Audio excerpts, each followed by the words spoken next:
With graduation season in full swing, the class of 2024 is reflecting on a highly unusual 4 years of school. Their freshman experience was marked by pandemic lockdowns, but that was just the first in the chain of momentous global events. We spoke to some members of this class about how they're looking back and forward. My name is Risa Venteria, and I am a senior in high school in Minneapolis, Minnesota. My name is Aiden Booker. I'm a graduating senior from Twinsburg, Ohio. I'm Nicolette Gabriel, and I just graduated from Buffalo Performing Arts, and I live in Buffalo, New York. My name is Matthew Spiker. I'm 22 years old, and I just graduated from Georgia Tech with a degree in electrical engineering. My name is Enola Guetta. I'm a graduating senior at the University of California, Davis. Our classes definitely experience a lot of turbulence and uncertainty. I think everyone that lived during this period shares a sort of unique bond that's just never been seen before. I think it's really crazy to see everything that has happened. It's just like, am I living a dream? Like, this can't be real.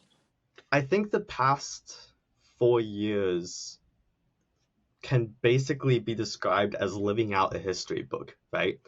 COVID pandemic, protests, the Russia-Ukraine war, or what's happening in the Middle East, right, is basically living out everything that you would see in a history book, right?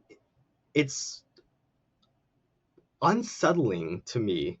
I think about that contrast a lot of like the March, it's only going to be 2 weeks and I'm going to come back, to the December like gloom of like, when is this going to end? You can't just go back to normal after that. Like there was no like back to normality or back to like a before time.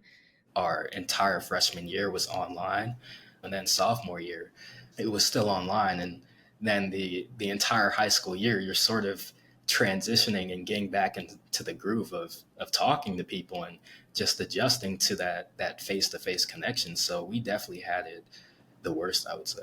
So I am about 11 minutes away from where George Floyd was murdered in May of 2020. I remember the days after that, my history teacher completely like gotten rid of whatever content, curriculum, modules, activities that she had planned for us. She was honestly like, disregard this. We don't need to talk about this stuff. History is happening right now. And we dedicated those next 3 days in class to just talking and feeling and being angry, being sad, crying. Those few weeks in May, everything that happened within June, July, and August, that had completely shaped what I wanted to do for the rest of my life and supplemented my academic curiosity in the field of civil rights. It's so easy for people of my generation to be pessimistic. We have all of the reason, in my opinion, to be pessimistic about like our future, but there is people actively working not to be. And I think that's something to really celebrate.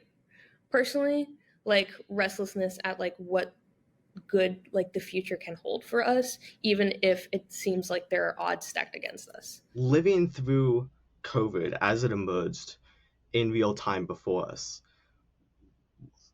basically threw me out into the real world without any preparation, right? Here's the real world now. 50,000 people are dying a week of this disease, and you and the rest of society has to figure this out now. Good luck. I would explain it as being chaotic, hectic, and scary, but also being able to notice things more and being able to have a better understanding of things and still find the happiness in the very small things that we do or were able to enjoy. Hard times make strong people. So I think we're not grateful it happened, but looking back in retrospect, I think it really taught us a lot about ourselves as people. We sort of got to like, in a way, focus on ourselves and what we want to do in the future.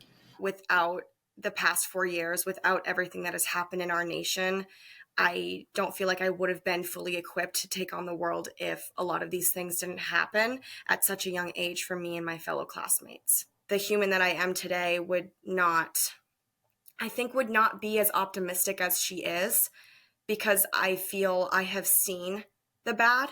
We've experienced the bad. We've been in the bad.